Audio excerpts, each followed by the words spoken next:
আসসালামু আলাইকুম প্রিয় খামারি ভাই বোনেরা, সবাই কেমন আছেন? সকাল 9টা বাজে, আর সকাল 9টার সময় আমাদের খামারে কি কি কাজ থাকে একটু আপনাদেরকে দেখাই। তো সর্বপ্রথম আমার হচ্ছে মুরগির শেডের মুরগিগুলাকে একটু আপনাদেরকে দেখাই।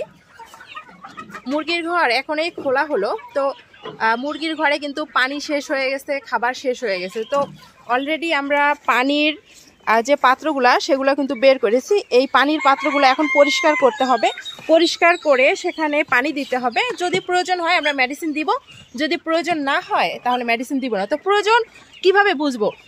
আমরা এখন কিন্তু মুরগিগুলোকে চেক করব যে কোনো ঠান্ডা আছে কিনা, কাশি আছে কিনা, কিংবা খাওয়ার রুচি ঠিক আছে কিনা। এগুলো যদি সব ঠিক থাকে তাহলে কোনো প্রয়োজনে আমরা শুধু পাত্রগুলো পরিষ্কার করে পানি দেবো। আর খাবার কিন্তু একটা পাত্রতে দেয়া আছে, আমরা সকল পাত্র ভরিয়ে দিব হচ্ছে খাবারের মাধ্যমে এবং পানির মাধ্যমে। তো মুরগির কিন্তু এক বেলার কাজ শেষ হয়ে গেছে, মুরগির আর কোনো কাজ নাই। তো এখন আসা যাক যে এই যে হাঁসের কি কাজ। সকালবেলা যখন হাঁসগুলোকে আমরা ছেড়ে দেই তার আগে কিন্তু খামারটা পরিষ্কার করতে হয়, কিন্তু আজকে কিন্তু খামারটা পরিষ্কার করা হয়নি, কারণ খামারে আসতে দেরি হয়ে গেছে, যার কারণে খামার পরিষ্কার করা হয়নি। গতকালকে আমরা পরিষ্কার করেছিলাম, কিন্তু সকালে খামার যে একটা ঝাড় দেওয়ার ব্যাপার থাকে, আমরা ঝাড়ু দিয়ে ঝাড় দিই, সেই ঝাড় দেওয়াটা হয়নি। অনেক বেলা হয়ে গিয়েছিল, যার কারণে আমরা হাঁসগুলো ছেড়ে দিলাম। এখানে দেখতে পাচ্ছেন যে এই যে পাত্রর মধ্যে কিন্তু পানি দেওয়া আছে, আর এখানে আমরা প্রয়োজনীয় মেডিসিনগুলো ইউজ করেছি। আর যে জায়গাগুলোতে হাঁস বিচরণ করে সেই জায়গাগুলোতে কিন্তু পানির পাত্র, খাবার পাত্র দিতে হয়। কারণ আপনি যদি সব জায়গায় পানির পাত্র, খাবার পাত্র না দেন তাহলে হাঁস তো সব জায়গায় বিচরণ করে, কিছু জায়গার হাঁস কিন্তু খাদ্য কিংবা মেডিসিন সঠিকভাবে খেতে পারবে না, আর সেই হাঁসগুলো কিন্তু ডিম দেবে না, কিংবা সেই হাঁসের খাদ্যের ঘাটতি থেকে যায়। এজন্য আপনারা দেখতে পেলেন যে আমি যেখানে প্রথমে ভিডিওটা শ্যুট করলাম সেখানে খাবার দিয়েছি, আর সেখানে পানি দিয়েছি। আবার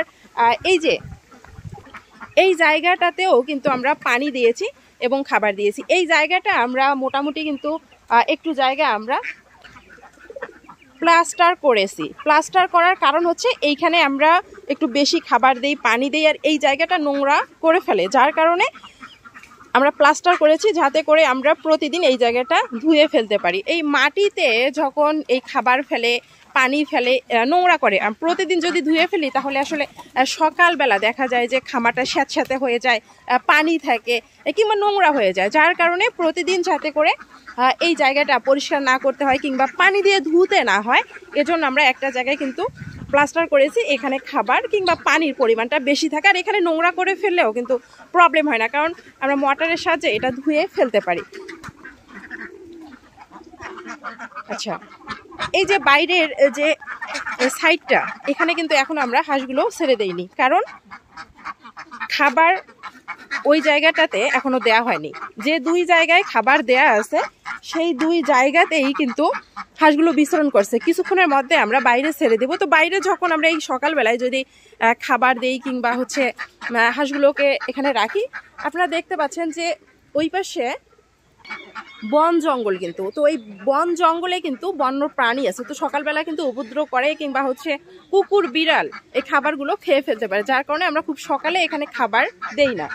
তো আমরা যে জায়গাগুলোতে খাবার পানি দিয়েছি সেই জায়গাগুলোতে মোটামুটি সকালবেলা একটু খাবার পানি খেয়ে তারপরে যেন হাঁসগুলো সমস্ত জায়গায় বিচরণ করতে পারে। আর হাউস কিন্তু এখনো শুকনা, আমরা গতকাল রাত্রে হাউসগুলো পরিষ্কার করেছি, আবার যেহেতু এখানে হাঁস বিচরণ করছে মোটামুটি একটু নোংরা হয়ে গেছে। তো যখন 10টা বাজবে তখন কিন্তু আমরা এই হাউসটা পরিষ্কার করব পানি দিয়ে, এবং 11টার দিকে এখানে পানি দিব। দুটো হাউস আছে, দুটো হাউসেই শুকনা দেখতে পাচ্ছেন, দুটো হাউসে পরিষ্কার করে পানি দিতে হবে, কিন্তু এত সকালবেলা আমরা পানি দেই না। এখন কিন্তু ঠান্ডা, আর হাঁসের মোটামুটি একটু ঠান্ডাও লেগে গেছে। দেখতে পাচ্ছেন যে কিছু কিছু হাঁস কিন্তু চুনা পায়খানা করছে, এটা কিন্তু ঠান্ডার লক্ষণ। আর ঘরে আমরা এখনো নেটের ব্যবস্থা করিনি, খুব শীঘ্রই 2-1 দিনের মধ্যেই কিন্তু নেটের ব্যবস্থা করতে হবে, কারণ গরমের সময় যাতে করে বাতাস প্রবেশ করে সরাসরি, এজন্য আমরা কিন্তু একেবারে এখানে নেট জাল ব্যবস্থা করেছি যাতে করে পুরো বাতাসটা আসে। কিন্তু এখন এই বাতাসটা কিন্তু হাঁসের জন্য ক্ষতি করছে, যার কারণে আমরা এই সামনটাতে সামন দিক দিয়ে সর্বপ্রথম নেট দিয়ে দিব, অর্থাৎ শীত যেন প্রবেশ না করতে পারে এরকম ত্রিফল অথবা আমরা যদি বস্তা কেটেও এখানে দিতে পারি তারপরেও কিন্তু শীতটা নিবারণ হবে।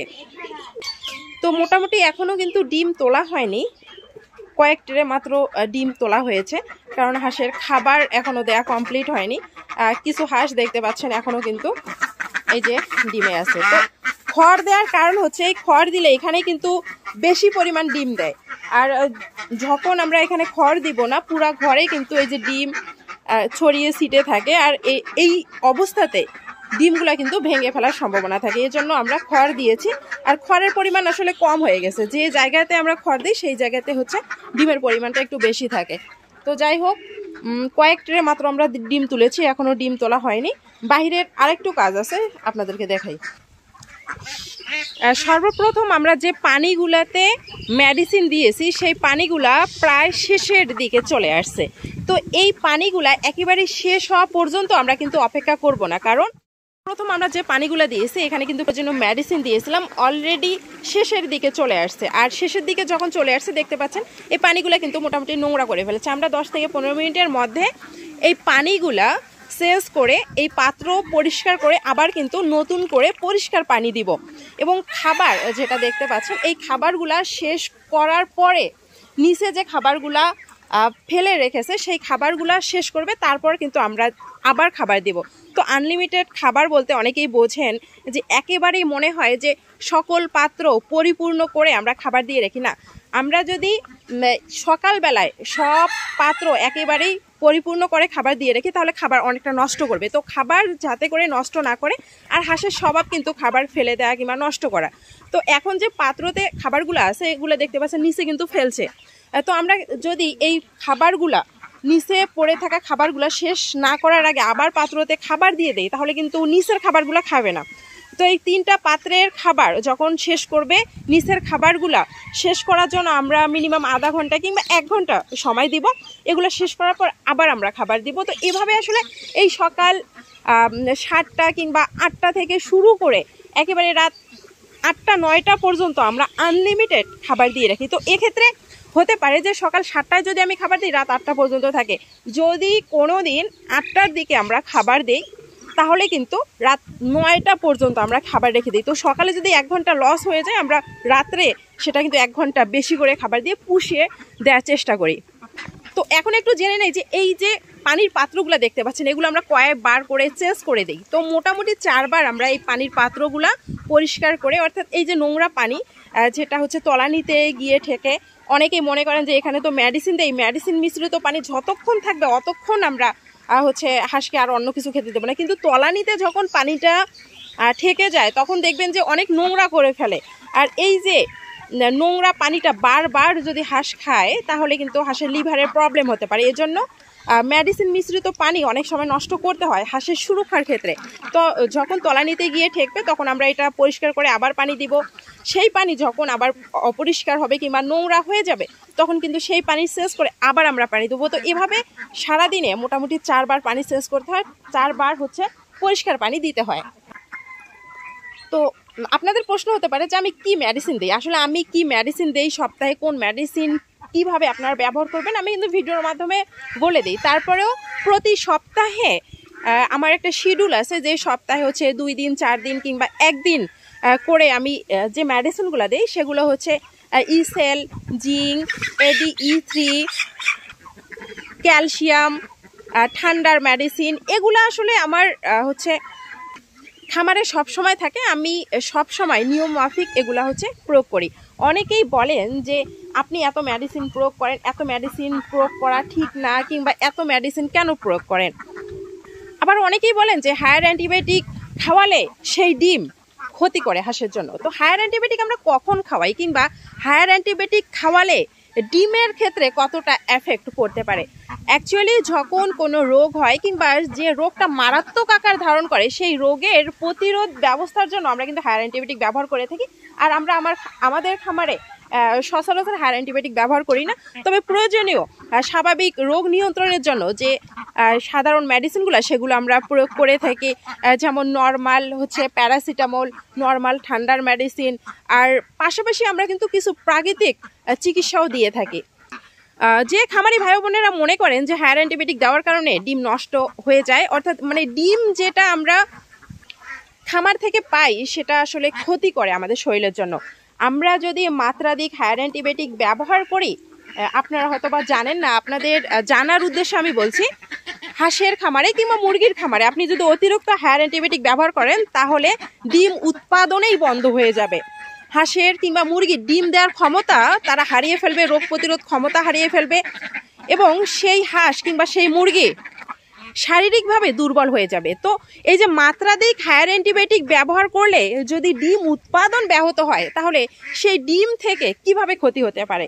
তো মাত্রাধিক হায়ার অ্যান্টিবায়োটিক ব্যবহার করার পরে আসলে ডিম উৎপাদন হয় না, ডিম উৎপাদন ব্যাহত হয়। আর আমরা যেহেতু ডিমের জন্য হাঁস কিংবা মুরগি পালন করছি, তাই আমরা চাইবো না যে আমাদের খামারে হায়ার অ্যান্টিবায়োটিক আমরা বেশি করে ব্যবহার করার কারণে ডিম উৎপাদন বন্ধ হয়ে যাক। তবে কিছু রোগের প্রতিরোধের জন্য, হাঁসগুলোকে সুস্থ রাখার জন্য মাঝে মাঝে আমাদেরকে অ্যান্টিবায়োটিক ব্যবহার করতে হয়, সেটাও কিন্তু নির্দিষ্ট পরিমাপ মেনটেন করে। যে পরিমাপে হাঁসের কোনো ক্ষতি হবে না, যে পরিমাপে মুরগির কোনো ক্ষতি হবে না, যে পরিমাপে ডিমের কোনো ক্ষতি হবে না। মোটামুটি সকাল থেকে রাত অবধি হাঁস খামারে আমাদের লেগে থাকতে হয় হাঁসের পিছনে। হাঁসের খাবার কখন শেষ হয়ে যায়, হাঁসের পানি কখন শেষ হয়ে যায়, পানিগুলো রোদে পড়ে আছে কিনা, পানিগুলো অপরিষ্কার হয়ে আছে কিনা, হাঁস ঠিকভাবে খাবার খাচ্ছে কিনা, কোনো হাঁস হাসি দিচ্ছে কিনা, কোনো হাঁস কাশি দিচ্ছে কিনা, হাঁস যে হাউজে গোসল করে সেই হাউজের পানি নোংরা হয়ে গেছে কিনা, হাউজের পানিগুলা আবার চেঞ্জ করে দিতে হবে কিনা, হাঁসের যে ঘর আছে সেই ঘরটা নোংরা হয়ে গেছে কিনা, সেই ঘরে ঠিকভাবে আলো বাতাস প্রবেশ করছে কিনা, অতিরিক্ত শীত সেই হাঁসের ঘরে প্রবেশ করছে কিনা, কিংবা অতিরিক্ত গরমে সেই হাঁসের ঘরটা উত্তপ্ত হচ্ছে কিনা, এগুলো সব কিছু কিন্তু আমাদেরকে দেখতে হয়। এই সকল কিছু সঠিকভাবে মেনটেন করার মাধ্যমে হাঁস খামার থেকে কিংবা মুরগির খামার থেকে আমরা কিন্তু কাঙ্ক্ষিত ফলাফল আশা করতে পারি।